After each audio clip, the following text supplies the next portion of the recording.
ہمارے چینل میں خوش آمدید۔ تو چلیے شروع کرتے ہیں آج کی کہانی۔ مجھے بچپن سے ہی دلہن بننے کا بہت شوق تھا۔ جب بھی کسی کی شادی پر ڈھولکی بجتی تو میں بہت خوش ہوتی تھی۔ جیسے جیسے بڑی ہوتی گئی، دلہن بننے کا میرا شوق بھی بڑھتا گیا۔ میں ہر روز سہانے سپنے سجاتی، مگر یہ نہیں جانتی تھی کہ ان سہانے سپنوں کی اتنی بھیانک تعبیر میرے سامنے آنے والی ہے، جو میری زندگی کو تباہ کر دے گی، اور میں اس مقام پر پہنچ جاؤں گی جسے سوچ کر بھی کسی کی روح لرز جاتی ہے۔ میرا نام ثانیہ ہے۔ میرا تعلق ایک ایسے گھرانے سے تھا جہاں کچھ بھی معمولی نہیں تھا۔ میں نے جب ہوش سنبھالا تو دیکھا کہ ہمارے گھر میں عورتیں ہی عورتیں ہیں جو عمر کے مختلف دور میں تھیں۔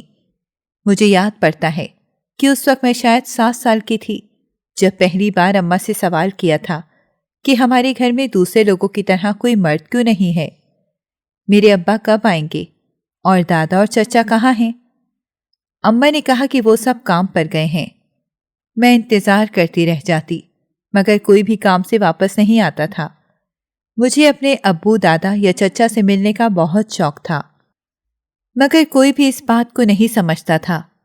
گھر میں اماں کے ساتھ میں اکیلی نہیں رہتی تھی، بلکہ ہم دونوں کے علاوہ گھر میں میری نانی، 2 خالہ اور باجی بھی رہتی تھیں۔ وہ الگ بات تھی کہ خالہ اور باجی کو میری اماں بھی خالہ اور باجی ہی کہتی تھیں، کیونکہ وہ سب میری اماں سے بڑی تھیں۔ نانی کی طرح خالہ کے بال بھی سفید تھے۔ ہمارے گھر میں دونوں خالہ بڑے بڑے برتنوں میں کھانا پکایا کرتی تھیں۔ اماں اور باجی اس کھانے کو پیک کرتی اور پھر منا بھیا بائک پر رکھ کر بیچنے چلے جاتے تھے۔ ہمارے گھر میں شروع سے یہی نظام چل رہا تھا اور یہی آمدنی کا ذریعہ تھا۔ میں اسکول میں پڑھتی تھی۔ اسکول میں میری سہیلیاں جب اپنے ابو، دادا، چچا یا ماموں کے بارے میں بات کرتیں تو مجھے بڑا عجیب لگتا تھا۔ میں نے اپنے گھر میں اپنے قریب ان رشتوں کو نہیں دیکھا تھا، مگر جیسے جیسے میں بڑی ہو رہی تھی میرے دل میں یہ حسرت پیدا ہونے لگی کہ میں بھی اپنے ابو اور دادا کو دیکھوں، ان سے ملوں اور ان کا ہاتھ پکڑ کے اسکول جایا کروں۔ لیکن ایسا کبھی نہیں ہوا تھا۔ ہمارے گھر میں منا بھیا کے علاوہ کوئی آدمی آتا ہی نہیں تھا۔ میری اماں اور باجی تو زیادہ تر گھر میں ہی رہتی تھیں۔ اگر کسی کام سے باہر جاتیں تو برقع پہن کر جایا کرتی تھیں۔ مجھے سمجھ نہیں آتا تھا کہ ہمارے گھر میں عورتیں ہی عورتیں کیوں ہیں۔ کبھی اماں سے میں کوئی سوال کرتی تو کبھی کوئی سوال کرتی تھی، مگر جواب کبھی نہیں ملتا تھا اور نہ ہی میرا انتظار ختم ہوتا تھا۔ ایسے ہی میں 12 سال کی ہو گئی۔ اب مجھے میرے ہر سوال کا جواب چاہیے تھا۔ میں اسکول میں اپنی سہیلیوں سے ان کے گھر کے چھوٹے موٹے قصے سنتی رہتی تھی۔ سب سہیلیاں اپنے ابو اور بھائیوں کے بارے میں بات کرتی تھیں، مگر میرے گھر میں نہ تو میرے ابو تھے اور نہ ہی کوئی بھائی تھا۔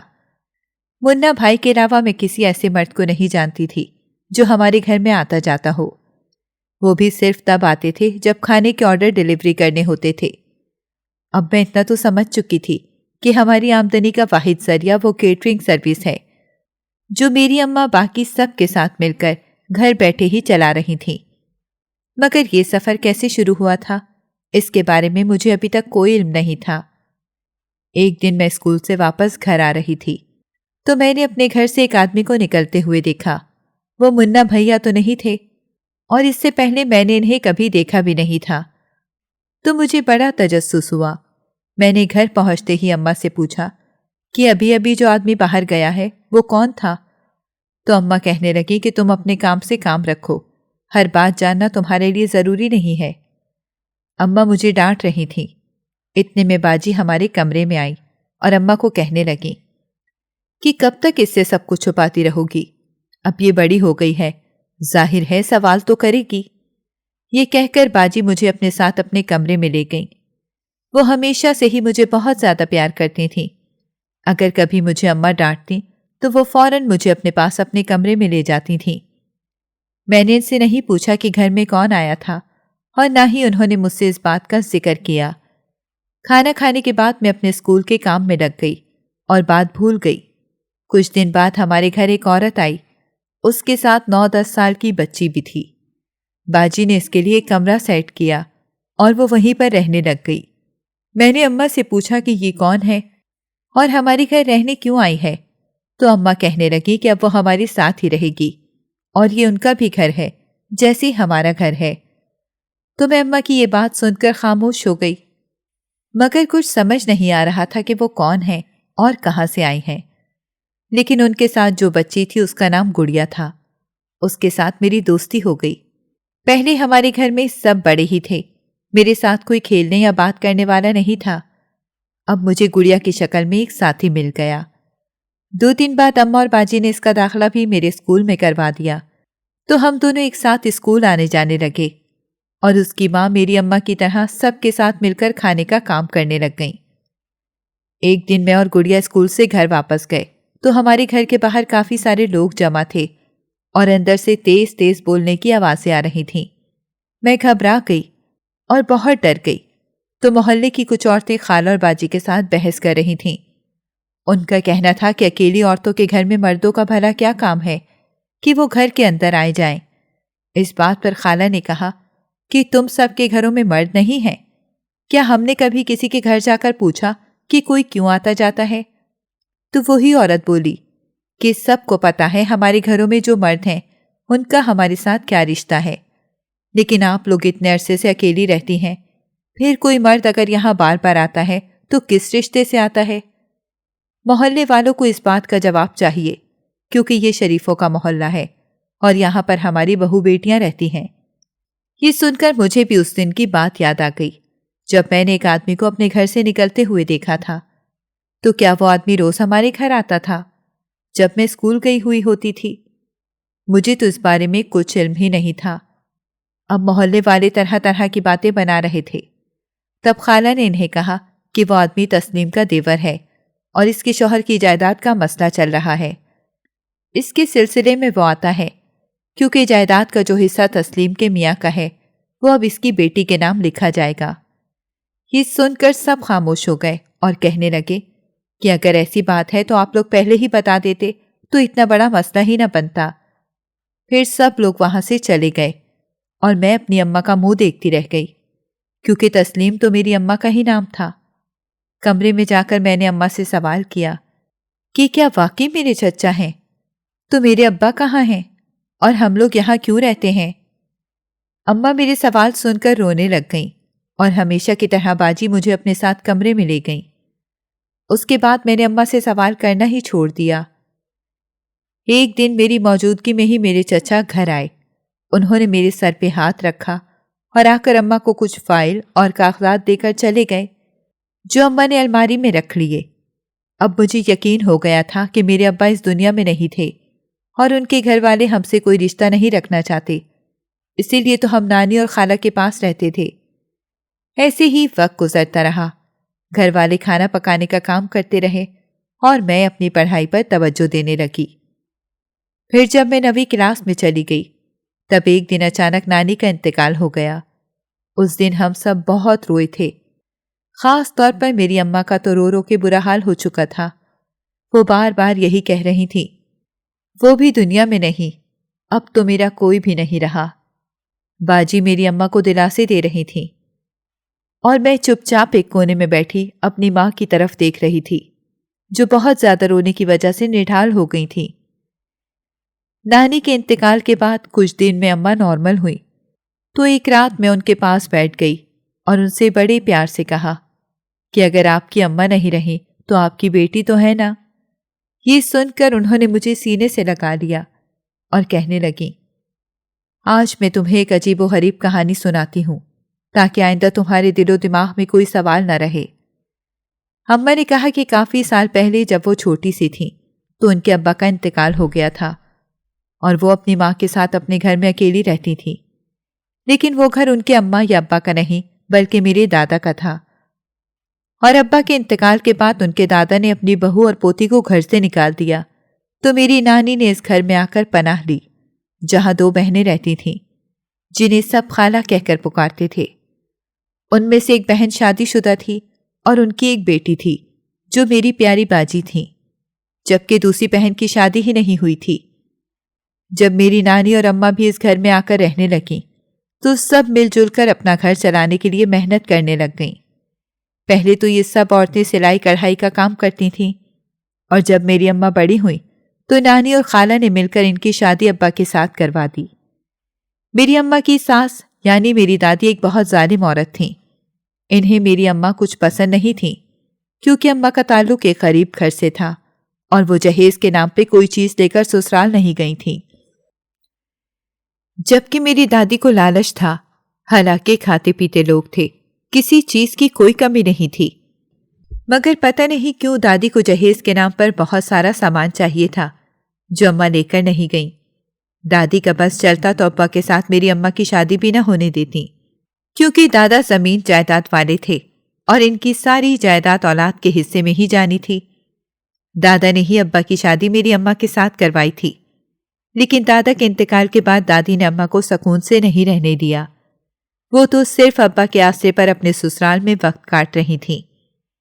میری دادی اماں کو دن رات اولاد نہ ہونے کے طعنے دیتی تھیں، اور اسی بات کو نشانہ بنا کر دادی نے ہمیشہ ابا سے یہی کہا کہ اس پانچ عورت کو طلاق دے کر گھر سے چلتا کرو، میں تمہاری دوسری شادی کروا دوں گی۔ مگر ابا ہرگز اپنی ماں کی بات ماننے کو تیار نہیں ہوتے تھے۔ اسی کشمکش میں 3 سال گزر گئے، اور پھر جب اماں ابا کی شادی کے 3 سال بعد میں پیدا ہوئی تو دادی کو اور بھی بہانہ مل گیا کہ انہیں پوتی نہیں بلکہ پوتا چاہیے تھا۔ وہ پرانے خیالات کی عورت تھیں۔ انہیں لگتا تھا کہ بیٹیاں جائیداد کا حصہ لے کر دوسرے گھر چلی جاتی ہیں، اس طرح گھر کے بیٹوں کا حق مارا جاتا ہے، اس لیے وہ پوتیوں کو بالکل بھی پسند نہیں کرتی تھیں۔ مگر ہونے کو کون ٹال سکتا تھا؟ میری پیدائش کے بعد ابا تو بہت خوش تھے اور انہوں نے میرے لیے بہت سارے سپنے بھی سجا رکھے تھے۔ وہ مجھے اچھی تعلیم و تربیت اور ایک اچھی زندگی دینا چاہتے تھے۔ میری اماں کو یہ سکون تھا کہ ان کا شوہر ان کے ساتھ ہے، اسی لیے وہ اپنی ساس کا ہر ظلم خاموشی سے برداشت کرتی رہیں۔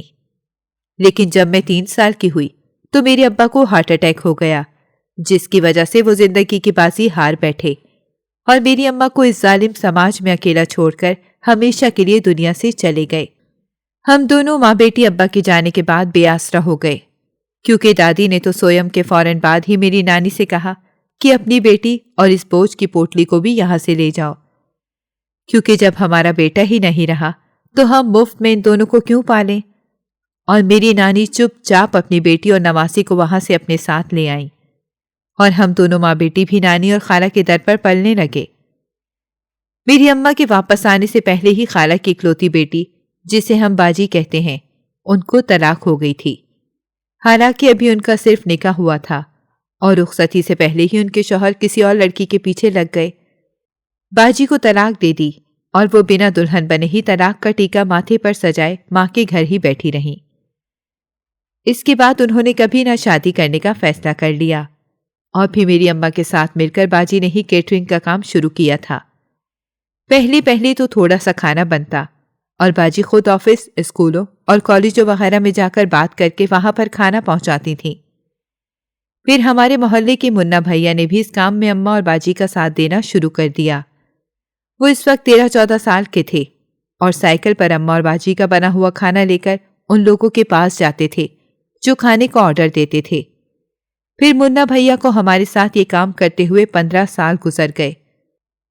اب وہ آرڈرز کا سارا کام اکیلے سنبھالتے تھے اور سارا حساب کتاب بھی ان کے پاس ہی تھا۔ وہ بہت اچھی اور ایماندار تھے، اسی وجہ سے نانی اور خالہ ان پر بھروسہ بھی کرتی تھی، اور بڑی چھوٹی عمر سے ہی وہ ہمارے ساتھ کام میں لگ گئے تھے۔ میں اب 15 سال کی ہو چکی تھی اور منا بھیا بھی شادی کر چکے تھے، لیکن انہوں نے یہاں پر کام کرنا نہیں چھوڑا تھا، کیونکہ اس کام میں انہیں بھی اچھا خاصا فائدہ تھا، اور ان کی وجہ سے خالہ اور باجی کو بھی ایک ایماندار ورکر ملا ہوا تھا۔ اماں نے جب یہ سب کچھ مجھے بتایا تو میں سوچنے لگ گئی کہ بھلا ہم لڑکیوں کو بوجھ کیوں سمجھا جاتا ہے؟ اگر عورتیں صرف بوجھ ہی ہوتیں تو آج ہمارا گھر عورتوں کے بلبوتے پر نہ چل رہا ہوتا۔ میں تعلیم حاصل کر رہی تھی اور کتنے سارے لوگ اس گھر میں رہتے تھے۔ یہ گھر تو خالہ اور ان کی بیٹی کا تھا، لیکن وہ اپنے جیسی کمزور اور بے سہارا عورتوں کو یہاں پر پناہ دے رکھی تھی۔ جیسے کچھ عرصے پہلے گڑیا اور اس کی ماں بھی یہاں پر رہنے آئے تھے۔ ان کی کہانی بھی ہماری کہانی سے کچھ زیادہ مختلف نہیں تھی، بس یہ فرق تھا کہ ان کے ددیال والے بھی تھے اور ننیال والے بھی۔ لیکن کوئی بھی ان دونوں ماں بیٹی کو پالنے اور ان کی ذمہ داری اٹھانے کو تیار نہیں تھا۔ ڈاکٹر کی کلینک پر باجی کی ملاقات ان سے ہوئی تھی۔ تب انہوں نے اپنی درد بھری داستان سنائی تو باجی نے انہیں یہاں آ کر رہنے کا کہا، اور اب وہ اتنے سال سے ہمارے ساتھ بالکل ایسے رہ رہی تھیں جیسے اس گھر کی فرد ہوں، بلکہ ہم سب کو دیکھ کر کوئی بھی یہ نہیں اندازہ لگا سکتا تھا کہ ہم سب کے آپس میں خون کے رشتے نہیں ہیں، کیونکہ رشتے تو صرف احساس کے ہوتے ہیں۔ اگر خون سفید ہو جائیں تو احساس ہی وہ واحد جذبہ ہے جو رشتوں کو مٹنے نہیں دیتا۔ اپنی ماں کی ساری کہانی سن کر میرے دل و دماغ میں گونجنے والے سوال تو خاموش ہو گئے، مگر ایک عجیب سی بغاوت میرے دل میں پیدا ہو گئی۔ میں نے بھی سوچ لیا تھا کہ میں کبھی شادی نہیں کروں گی، بلکہ پڑھ کر اپنے پیروں پر کھڑی ہو جاؤں گی اور اپنی اماں اور باجی کا سہارا بنوں گی، مگر وقت کو کچھ اور ہی منظور تھا، جس کے بارے میں تو میں نے کبھی تصور تک نہیں کیا تھا۔ میٹرک پاس کرنے کے بعد میں نے کالج میں داخلہ لے لیا، حالانکہ اماں مجھے آگے پڑھانے کے خلاف تھیں۔ وہ چاہتی تھی کہ کسی اچھی جگہ پر میری شادی ہو جائے اور میں اپنے گھر کی ہو جاؤں، مگر باجی ہمیشہ میری ڈھال بن کر میرا ساتھ دیتی تھی۔ انہوں نے ہی اماں کو سمجھایا کہ ثانیہ کو آگے پڑھنے دو، وہ جائیداد کی مالک ہے، اگر پڑھ لکھ کر اپنے پیروں پر کھڑی ہو جائے گی تو کسی کی محتاج نہیں رہے گی۔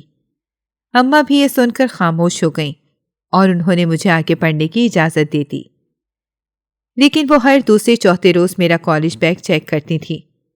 نہ جانے انہیں مجھ پر اعتبار کیوں نہیں تھا، مجھ سے سوال کرتی رہتی کہ میں کس سے دوستی رکھتی ہوں، کس سے بات کرتی ہوں۔ اماں نے تو مجھے ابھی تک فون بھی لے کر نہیں دیا تھا۔ اماں کے اس عجیب سے رویے کی وجہ سے میرا دل کچھ بدزن ہونے لگ گیا۔ میں بھلا اتنی ناقابل اعتبار تھی کہ اماں اس طرح میرے بیگ کی بھی تلاشیاں لیتی رہتی تھیں؟ مجھے یہ بات اچھی نہیں لگتی تھی۔ میں نے اس بات کا ذکر باجی سے کیا تو انہوں نے مجھے کہا کہ تمہاری ماں نے دنیا کی بڑی ٹھوکریں کھائی ہیں، اسی لیے وہ ڈرتی ہیں کہ کہیں یہ دنیا تمہیں بھی اپنی ٹھوکروں پر نہ لے آئے۔ یہ سن کر میں خاموش ہو گئی، مگر میں نہیں جانتی تھی کہ میری ماں کا یہ ڈر کتنی بڑی حقیقت بن کر میرے سامنے آنے والا ہے۔ ہوا کچھ یوں کہ کالج کے باہر کچھ لڑکے روزانہ کھڑے ہوتے تھے اور آنے جانے والی لڑکیوں کو اشارے بازی کرتے تھے۔ ان میں سے کچھ لڑکوں کی دوستیاں میرے کالج کی لڑکیوں سے تھیں اور وہ وہاں سے گزرتے گزرتے ایک دوسرے کو محبت نامے دیا کرتے تھے۔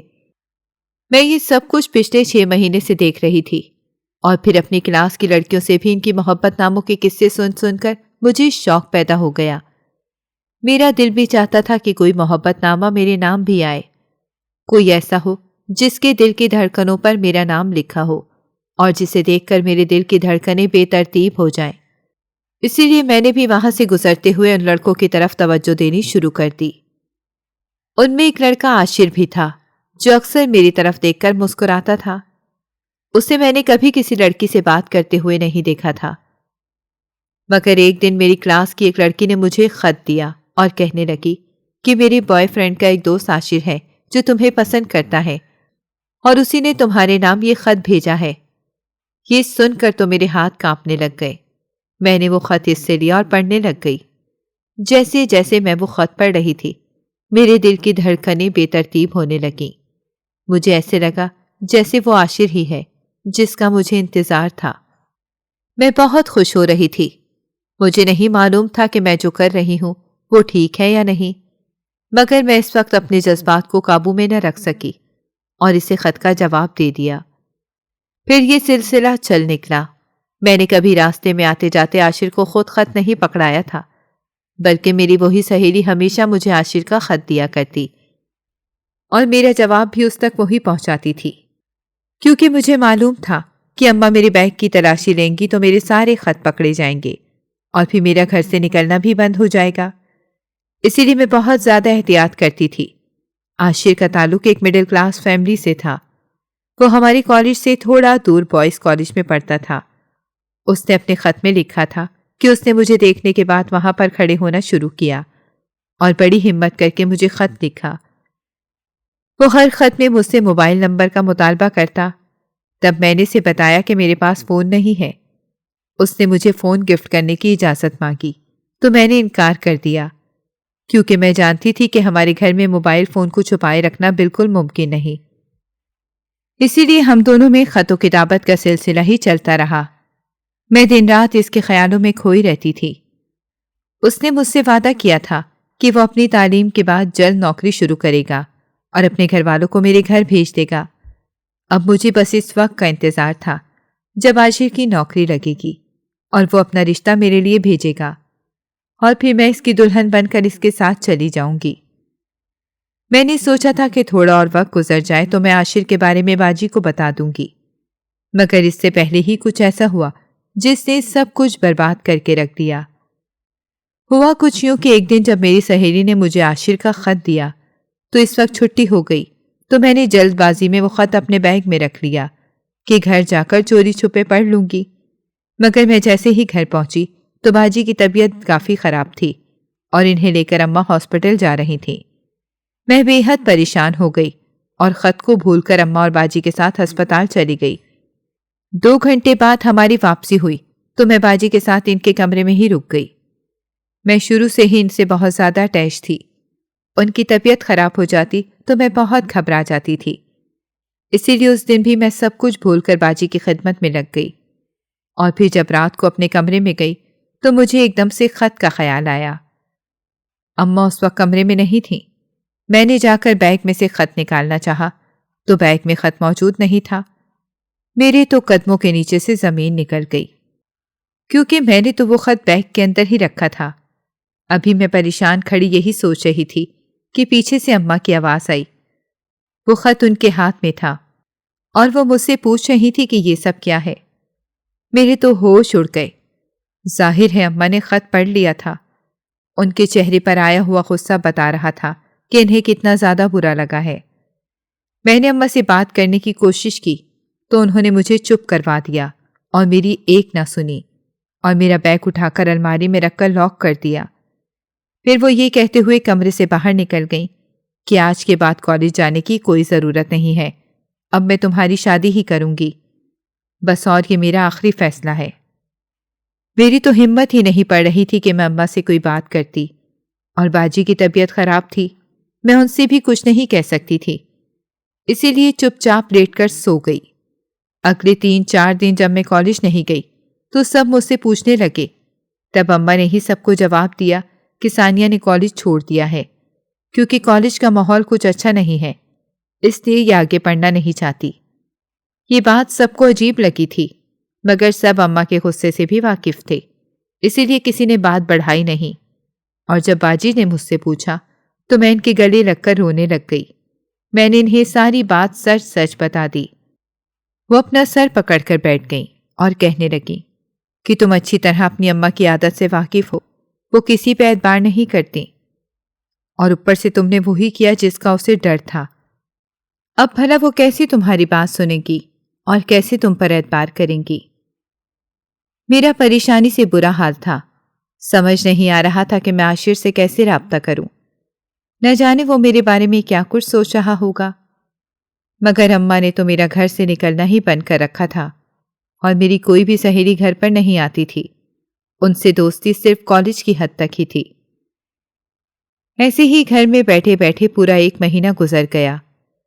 اس دوران میں نے اور باجی نے اماں سے بات کرنے کی کوشش کی، مگر وہ مجھے کالج بھیجنے پر تیار ہی نہیں تھیں۔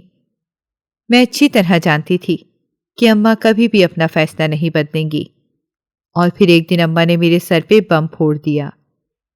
کالج چھوڑے ہوئے ابھی 3 مہینے گزرے تھے کہ اماں نے مجھے بتایا کہ میں تمہارا رشتہ ایک اچھی فیملی میں طے کر چکی ہوں اور تمہاری شادی وہیں پر ہوگی، اسی لیے چپ چاپ اپنی شادی کی تیاری کرو اور باقی ہر خیال کو اپنے دل و دماغ سے نکال دو۔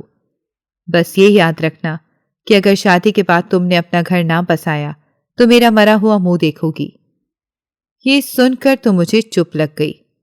اب اماں اپنا فیصلہ سنا کر جا چکی تھیں اور میں چپ چاپ بیٹھی رو رہی تھی۔ گڑیا اور باجی نے مجھے سمجھانے اور بہلانے کی کتنی کوششیں کی، مگر میرا دل کسی چیز میں نہیں لگتا تھا۔ اماں میری شادی کی تیاریاں شروع کر چکی تھیں۔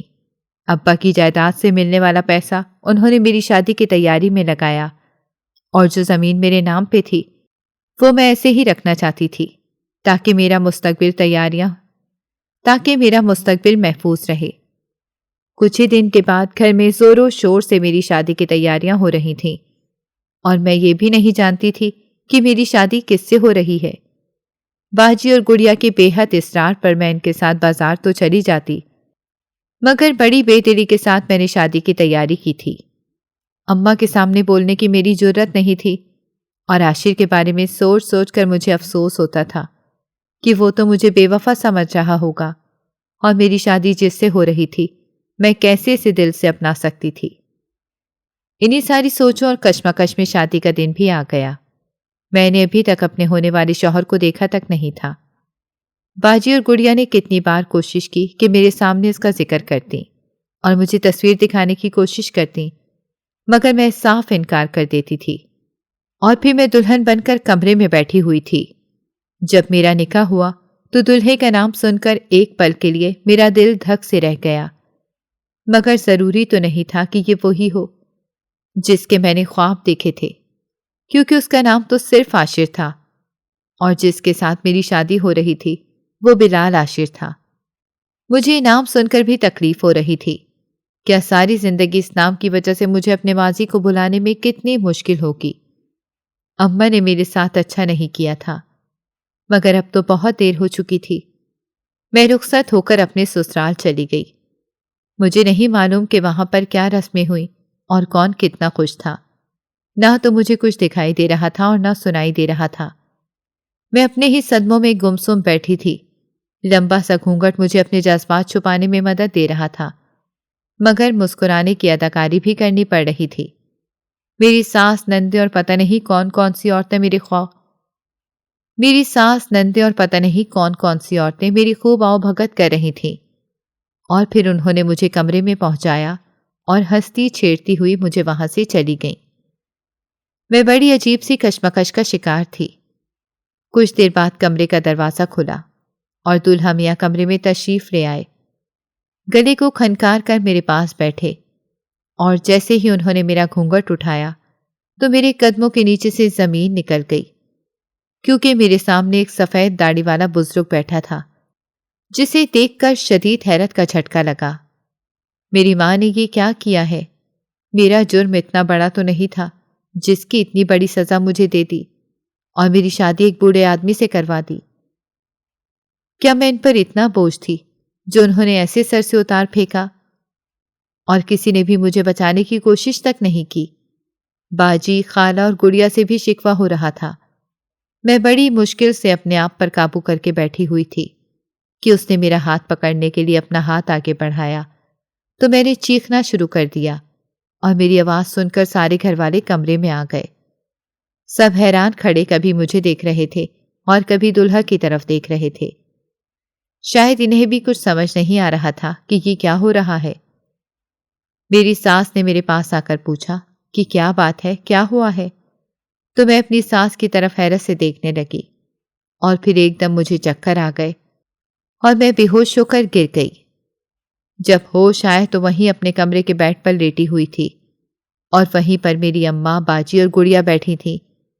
ایک طرف میرے سسرال والے بھی کھڑے تھے، مگر اب تو کمرے میں وہ بوڑھا دلہا نہیں تھا جسے دیکھ کر میں بے ہوش ہوئی تھی۔ میں نے نظر دوڑا کر پورے کمرے میں دیکھا تو اماں نے میرا ہاتھ تھام لیا اور مجھ سے میری طبیعت کا پوچھنے لگی۔ میں نے ان کی طرف سے منہ پھیر لیا کیونکہ میں ان سے ناراض تھی۔ انہوں نے میری شادی بڈھے آدمی سے جو کروا دی۔ اس بات پر باجی مسکرانے لگ گئیں۔ میں حیرت سے ان کی طرف دیکھ رہی تھی۔ تب وہ کہنے لگیں کہ ہم جانتے ہیں کہ تم اپنے دولہا کو دیکھ کر ڈر گئی ہو، اور ڈرنا بنتا بھی تھا کیونکہ سب نے تمہارے ساتھ مذاق کیا ہے۔ میں بھی تمہارے اصلی دولہا کو بلاتی ہوں۔ تھوڑی دیر میں جو لڑکا میرے کمرے میں آیا، اسے دیکھ کر تو مجھ پر حیرتوں کے پہاڑ ٹوٹ پڑے، کیونکہ وہ عاشر ہی تھا جسے میں پسند کرتی تھی، اور اس کے ہاتھ میں سفید داڑھی اور بالوں کی وگ پکڑی ہوئی تھی۔ وہ بھی میری طرف دیکھ کر مسکرا رہا تھا۔ مجھے ابھی بھی پورا ڈرامہ سمجھ نہیں آیا۔ تب باجی نے کہا کہ جب تمہاری اماں نے بیگ میں سے تمہارا خط پکڑ لیا، اس کے بعد تمہیں ڈانٹ کے چپ کروا دیا تھا، مگر میں نے ان سے بات کی، سب کچھ انہیں بتایا، کہ تم پہلے ہی مجھے اپنی ہر بات بتا چکی ہو۔ تو ہم لوگوں نے منا بھائی سے کہہ کر عاشر اور اس کی فیملی کے بارے میں معلومات لی اور ان سے ملاقات بھی کی۔ 3 مہینے کا وہ عرصہ جو تم نے چپ چاپ گھر میں بیٹھ کر گزارا تھا، ہم سب یہی کر رہے تھے، اور جب تمہاری اماں کو اور ہم سب کو پوری تسلی ہو گئی تو ہم نے عاشر سے سیدھی اور صاف بات کی کہ اگر شادی کرنی ہے تو ابھی کرنی پڑے گی، اور بعد میں بے شک ثانیہ کو پڑھنے دو یا نہ دو، ہمیں کوئی اعتراض نہیں، مگر بغیر شادی کے یہ دوستی اور محبت وغیرہ ہمیں منظور نہیں ہے۔ تو عاشر اور اس کی فیملی مان گئی، کیونکہ وہ جھوٹا نہیں تھا اور یہ سارا پلان میرا بنایا ہوا تھا۔ شکر ہے کہ تم صرف بے ہوش ہوئیں، ورنہ اگر دلہا کا سر پھاڑ دیتی تو کیا ہوتا؟ اس بات پر سب ہنس پڑے، اور یہ سب سن کر میں نے اماں کی طرف دیکھا۔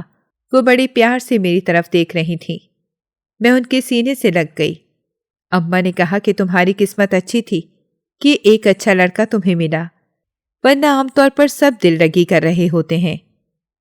اتنے میں میری نظر عاشر پر پڑی، جو میری طرف ہی دیکھ کر مسکرا رہا تھا، اور مجھے ایسا لگا جیسے ساری زندگی کی مصیبت اور پریشانی کے بعد ایک تازہ ہوا کا جھونکا میری زندگی میں آ گیا ہے۔ آپ سب کو میری کہانی کیسی لگی؟ کامنٹ کر کے اپنی رائے کا اظہار ضرور کریں۔